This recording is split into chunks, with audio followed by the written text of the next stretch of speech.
What's going on? So, what does a presidential pardon mean with both sides? We don't really get a chance to talk about it.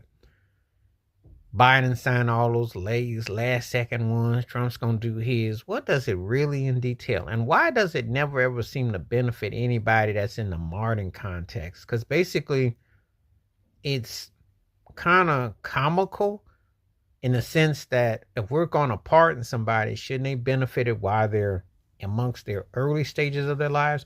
Or you have to wait 20, 30, 40 years, get deep before you can actually get it.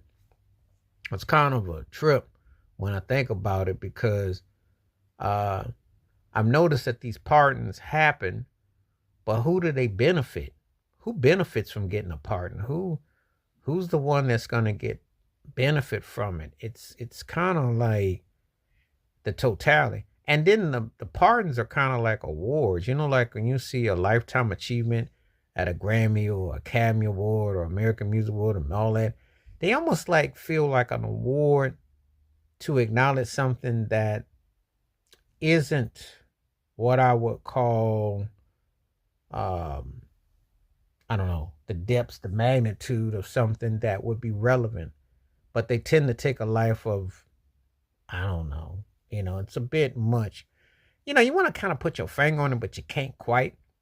But these pardons are kind of like hokey in a way, and they take decades upon decades. I remember when Trump gave Jack Johnson, the boxer, a pardon after all that time. I'm like, but y'all put this white man's act law against him, and you did all that and all that, and it was proven that it was nothing there.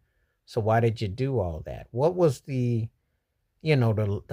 reasoning for that? But this is something that these pardons are.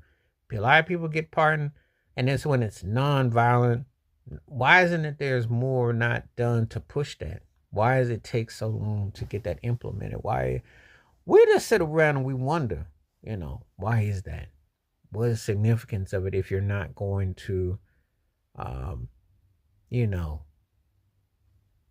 take care of that as it is in context? So it's a very uh, unknown situation. It's kind of like, yeah, you're doing this, but what's the cost? What's the purpose of it? Why? You know, and why isn't it not done in a context where it's put in input in a life at the moment? And then what's the trade-off? You know, so there's just so much that goes on. The totality, the nuances of it. It's just so much that goes on that it's kind of like, you're just kind of like scratching your head, like, really? Does